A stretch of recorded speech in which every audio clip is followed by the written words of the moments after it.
Rising rivers overtaking roadways. The impacts of Florence felt well after the storm left our area, causing problems that could last for years. Today I learned why utility workers are scrambling to protect this coal ash pit from the rising Waccamaw River.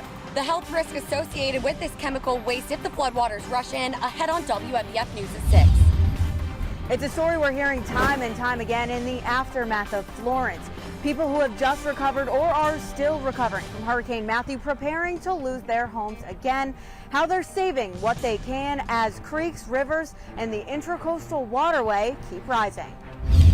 And our live team coverage across our area doesn't stop there. Aaron Ladd in Lumberton, where he was on a rescue boat as two people and a dog were brought to safety. Neil Watson reporting in Darlington County tonight, where the Sunoco paper mill complex flooded. Others in the community are feeling the impacts now. And First Alert Chief Meteorologist Jamie Arnold in Socastee by the Intracoastal Waterway. He starts our coverage at 6 with how high the water is going to get there and in rivers across our area. Jamie? And yeah, Eric, it's a complicated forecast, especially when you start talking about the waterway as it flows into the Waccamaw. It's impacted by the tide, up and down, rises in the tide, and by the amount of water that's coming down the Waccamaw River. Now, we've been working with the National Weather Service to really sort of solidify a forecast for how high the water may go for places like Socastee and Bucksport. We've finally gotten some good concrete evidence today. Take a look at this. We can show you where the waterway has been and where it's going in the future. Now, you can actually see a little dip. That was the blowout in the waterway ahead of Hurricane Florence. Since then, it has been slowly and steadily rising. And the latest forecast now calling for a forecast crest along the waterway in Socastee on September 28th. That crest likely to go 22 to 23 feet. By comparison, Matthew was 19.2 feet. And when speaking with the Weather Service today, they explained it to me like this. Number one, it's like putting a mark in the sand, figuring out where the water is going to go. If you flooded in 2016, plan on additional 1 to 4 feet this go around. If you had water in or near your home where you could see water from your home in 2016, you should start preparing now for flooding arriving next week. The story is not much different for the waterway just down from here at Bucksport. Also looking at a crest coming on September 28th.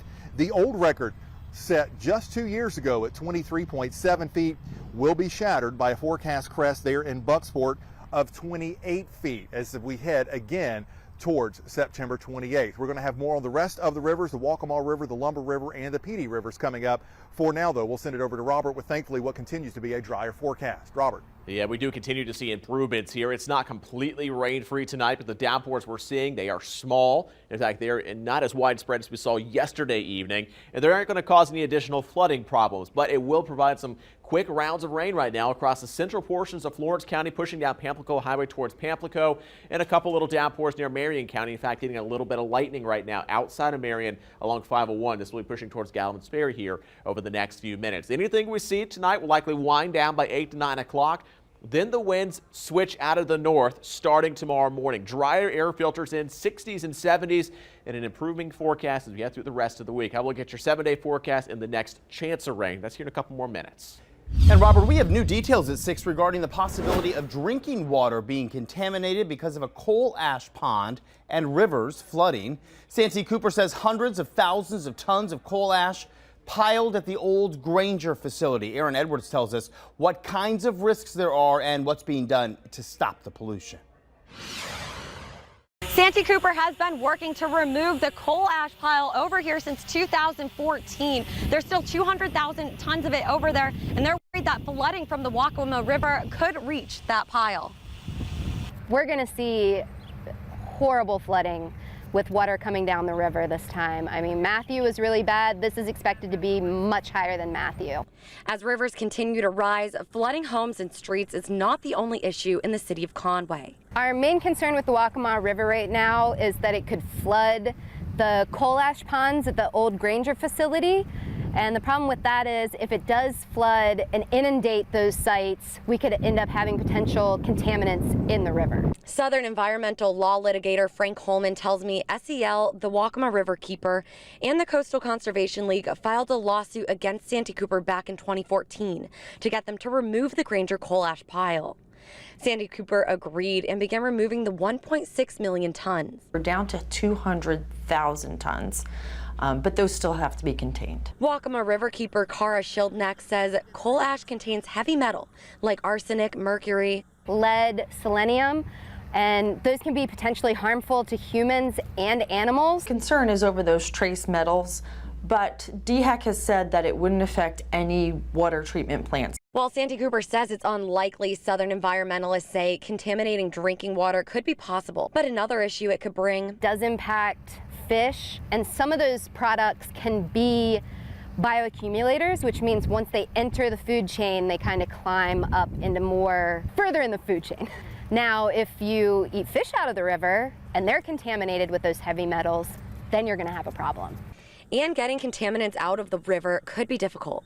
Sedimentation of those metals would potentially mean they stay in the river for a long time. While the water creeps closer, Santee Cooper says they're working hard to make sure floodwaters don't make their way to the coal ash. Vreeland says workers built a temporary levee to protect the ash ponds, and they're pumping water from the Waccamaw into the pond to help balance the pressure. We've done everything we could do up until this point, and then we do have other plans in place should a dike breach. Vreeland says Santee Cooper also has bags of gravel to be lifted by helicopters to block any breaches. Reporting in Conway, Aaron Edwards, WMBF News. And right now, let's take a live look at US 501 at University Boulevard, backed up as people work to get into and through downtown Conway, backed up as far as the eye can see. If you can avoid this area, you're going to want to do that. Our Patrick Lloyd has been stuck in that traffic, in fact, for more than 2 hours this evening. This is all caused by the closure of 501 bypass going in the same direction. And that's because South Carolina Department of Transportation and the South Carolina National Guard are working to build that barrier as part of a flood prevention project. During a media briefing this afternoon, officials with SCDOT announcing the project is 75% complete. They expect the barrier to be complete tomorrow by noon, they say. And officials hope this wall will help prevent the rising Waccamaw River from flooding this important route through Horry County. They also discussed the likelihood Highway 501 will also flood in Gallivan's Ferry, which could also cut off Horry County. Officials expect that portion of the roadway to be overwhelmed by water either Thursday or Friday. We have breaking news at 6 o'clock. A temporary berm created by sandbags under the CSX tracks in Lumberton has been breached now. This is behind the West Lumberton Baptist Church on West 5th Street in Lumberton. You're looking at video of when crews were piling up the sandbags to try and stop the water, and now it's been breached. Authorities want to be clear, though, the levee around the city is structurally sound, as are the other dams in Robeson County, and this is just a temporary berm that has been breached. We have new details now on the aftermath of Hurricane Florence in the PD. In Darlington County, rising water levels have flooded the Sunoco paper mill complex in Hartsville. Some people who live in that area also feeling its impact tonight. Nia Watson is live in Hartsville. She has more from residents and company officials. They're all dealing with that flooding. Nia? Yeah, Eric, I'm here on Presswood Drive in someone's backyard, and you can see from here Presswood Lake already flowing in. Sunoco officials say that is the source of the flooding that forced the mill to shut down. Now, the Sunoco Hartsville facility sits right by the Presswood Lake. Every year, the mill produces 420,000 tons of paper. Brian Reisinger with Sunoco says because of the heavy rains from the storm, the company is releasing more water than usual to prevent flooding. Still, Reisinger says the water started overflowing into the complex a few days ago, ultimately forcing them to cease operations on Sunday. Meanwhile, residents who live by the lake say the water started coming into their yards and streets yesterday evening. Some even say they plan to evacuate. Now, Reisinger says they hope to have things back up and running by the end of this week, but only time will tell. Live in Hartsville, Nia Watson, WMBF News.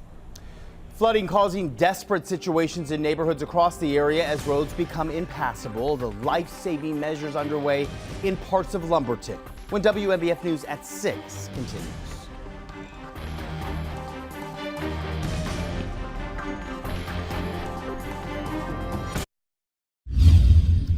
New at 6, we're taking a look at new video from Pawleys Island. Things relatively back to normal there. Floodwaters have receded and there's minimal damage. This is a big change from last week where we saw many homes and businesses boarded up in anticipation of Florence. And this is also a big change from what we're seeing from other parts of our area. But thankfully, we are not looking at more rain. First Alert meteorologist Robert Whitehurst calling for a dry week, but that won't stop the rivers from rising. Yeah, only a couple little downpours out there tonight. We've been talking about the possibility of a few of those through 7 to 8 o'clock tonight. It is raining a little bit in Marion County. These are small little downpours. They linger through about 7 to 8 o'clock tonight, and then we're basically done with the rain chances through the rest of the week. A cold front's going to move by. Notice by tomorrow morning, we're clearing the clouds out, and it's generally sunny skies as we make our way through Wednesday. It's still warm and a little muggy, but we'll see improvements there as well towards the end of the week. Out ahead of this cold front, there's enough of this tropical moisture around that it is giving a couple of those downpours around this evening. As the cold front moves by, notice all the tropical moisture is well down to our south, and it will not filter back in until very late this weekend. As long as we have these northerly winds in place, our rain chances staying very low. In fact, we're holding it at 0% through the end of the week, through the weekend, and it's not until next Monday and Tuesday do we start to see some of those showers moving back in. Temperatures here along the Grand Strand tomorrow climbing their way through the middle 80s, likely feeling a little hotter than that. Again, there's still some of that mugginess around to make the temperatures feel hotter. Inland areas hitting 90 degrees. But then we'll start to see some improvements from there, and it's in your 7-day forecast. While we do get the 90s inland tomorrow afternoon, as we head into Thursday and Friday, the temperatures do drop a bit. We're into the 80s. The morning time lows, upper 60s. This is good news for first responders out there. Some areas don't have power still. A lot of people still working through the heat. Heat index hit 100 degrees in Myrtle Beach. It will be lower as we make our way towards the end of the week and into the weekend. Although notice by Sunday, we're starting to warm up again, likely back to 90, and eventually bringing back a couple of those showers as we make our way into early next week. Your Grand Strand 7-day forecast will keep the middle 80s going. We will see improvements in the rain forecast through the end of the week. And if we're looking for the next chance of showers, probably not until next week. And even then, it's not a heavy rain forecast. A couple afternoons showers, 6 to 7 days down the road. Exactly what we needed. That's really what's important, I think, to focus on today is the fact that, yeah, we're seeing the sun shining. Like you said, we're not expecting too much additional rain. But the fact is, the rivers, the flooding continue to rise. All that water from North Carolina now making its way down. We've been working to get concrete numbers here, especially in the Socastee area where we've been kind of focusing on had flooding during Matthew. Could be a concern again. Jamie Arnold standing by in Socastee near the Swing Bridge. And again, we're starting to get some numbers in for that area of what we could see. Yeah, Robert, the easiest way to put it is that if you did flood with Matthew in Socastee along the waterway, you're going to flood with this. If you were near where the flood waters peaked in 2016, you also need to be preparing for flooding because we're likely to go 2 to maybe 4 feet above those levels we saw just 2 years ago. Of course, that's not the only issue we have. Let's take you through the rest of the rivers across our area here right now. We'll start off with the Little Petey River still rising in a major flood stage and will likely crest as we head into the day Friday. A slight little bit of good news there for the Little Petey River as we're about a foot lower than we were with Matthew 2 years ago. For the Lumber River, again, likely crested near 25 feet. That's the best guess because the water went above the measuring system we have there. Major flooding continues for the rest of the week, and while it may come down just a bit, we may actually see a secondary peak around 23 feet on Saturday. So just because the water is going down a little bit right now doesn't mean the worst is over. Then, of course, let's take you to the Waccamaw River in major flood stage now at 16 feet. By Friday, we are going to exceed the levels we saw during Hurricane Matthew as we climb to 18 feet. On Sunday, the river rises to 20 feet, and then by the time we head towards Tuesday, we'll shatter that record of 17.9 feet as the river climbs all the way to 21 feet, and that puts us into basically uncharted territory. I did speak earlier today with Stephen Pfaff at the National Weather Service about how difficult this flood is to predict. Yeah, the Waccamaw River, the entire basin, as the floodway moves north to south, we anticipate longs to crest around 24 feet on either September 22nd or 23rd. And then, of course, Conway We can see levels 3 feet above what Matthew and Floyd brought to the area on either the 25th or 26th. So this is just an extremely dangerous situation that's going to impact a lot of people. And extremely dangerous and impacting a lot of people. That's the big takeaway here. And again, if you were near areas that flooded in 2016, you need to be preparing for flooding perhaps impacting you as we head into early next week, as we see those crests along the Waccamaw and the Intracoastal Waterway. Live in Socastee, I'm First Alert Chief Meteorologist Jamie Arnold.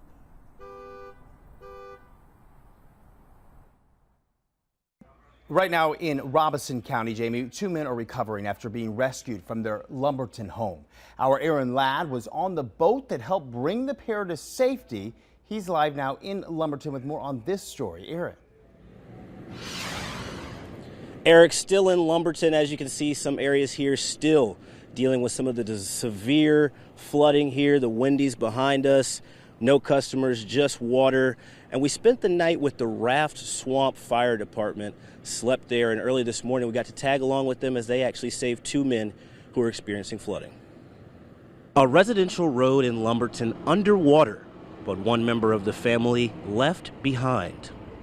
We didn't think it was actually going to get this bad, and so instead of him coming up this way, he stayed on the porch. And so we're here trying to get him off the porch because he's standing in water. A dog trapped on a small porch off the mobile home. But he's not alone. Responders maneuvering through the unknown below the surface. Mailboxes, garbage cans, and even fire hydrants, all potential hazards. You got, like right up here, there's a brick wall that like it's a flower bed or a driveway. And you can't see under this water. So with all these people in here, you have a lot of weight. It's top heavy, and if you hit something, a structure that's 6 inches under the water, this boat's going over. Glad y'all came, because we were going to have to even get him out. You know, man, I was going to even tote him back across the water. I had to do what I had to do to get him across, because he's been over there for quite a few days. 2 men emerged from the home after risking their lives to save man's best friend. How'd you get back there? Did you walk through that? Yeah, we waded it. How deep was it? About waist deep.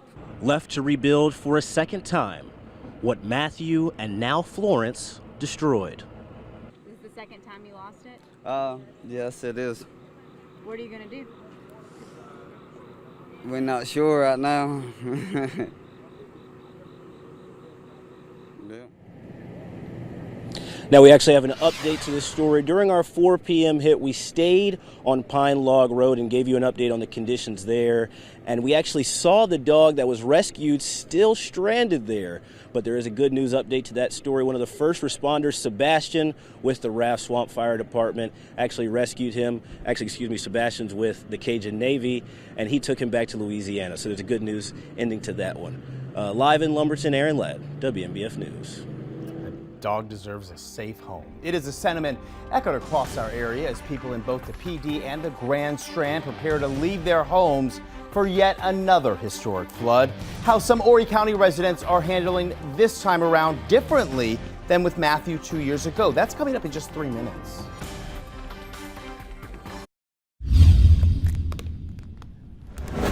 The Rosewood community in Horry County, we want to bring you up to date on the situation there. And we can tell you that the fears there is that their homes could be soon underwater as the Intracoastal Waterway is expected to rise in the coming days. Take a look at some video. This is from 2 years ago when that community flooded following Hurricane Matthew. Marissa Tanzino joins us live now from the Intracoastal. And Marissa, neighbors are handling this differently actually from 2016 with Matthew. How so? Well, Eric, the Rosewood community sits just down the way here along the Intracoastal Waterway behind me, and with enough notice, homeowners actually rented U-Hauls and are going to pack those trucks so they can get their belongings out and get them to a safer place before that area floods. Now take a look at some video I shot earlier today. You can see U-Hauls trucks in several driveways. Dorothy Ferguson has lived here for over 30 years and says they never had a problem with flooding until recently over the last few years. They lost everything in Hurricane Matthew, and now they're afraid that same thing will happen again, but they hope with the time they have now, they'll be able to get everything out just in time before the water reaches their home. We lost everything. And the worst thing in the world is to be standing out here or sitting out here and you see them pile your stuff up on the side of the street. I have to keep myself together to keep my family together. And then we can do this and move on. And the Fergusons expect to pack that U-Haul tonight, and they say if their home is ruined, they may have to find another place to live and leave the house that they've learned to call home for the last 30 years. Live in Horry County, Marissa Tansino, WNBF News. Certainly wish them luck. Well, right now, the town of Nichols homes are already under or surrounded by water from the Little PD River. Take a look at video from several locations around the town, including along Kemper Street and Highway 76, which seems to be the hardest hit area in Nichols. Of course, you might remember the town was also devastated by Hurricane Matthew, something it didn't get a chance to recover from. It's gone. We ended up with, there's a Sunny Mart and a Dollar General. I believe the post office is open. We lost the hospice, diners, Napa. It's a ghost town. What do you think? The National Guard is stationed in Nichols and is driving patrols around town. A helicopter has also been circling the area all day. Also, Highway 9 heading into the town is closed. That's due to the river flooding there. And continuing to see a few downpours around this evening, but it is out of here the next couple of days. Starting tomorrow, it is a rain-free forecast as a big area of high pressure moves in. Going to give us sunny weather all the way through the weekend. In fact, a little less muggy. That is good news as well Thursday and Friday. The next chance of rain is going to hold off for another 6 to 7 days, not until next Monday and Tuesday. The rivers keep rising. Yep. All right, our next news is at 7 o'clock. Right now, we'll take you to nightly news with Lester Holt.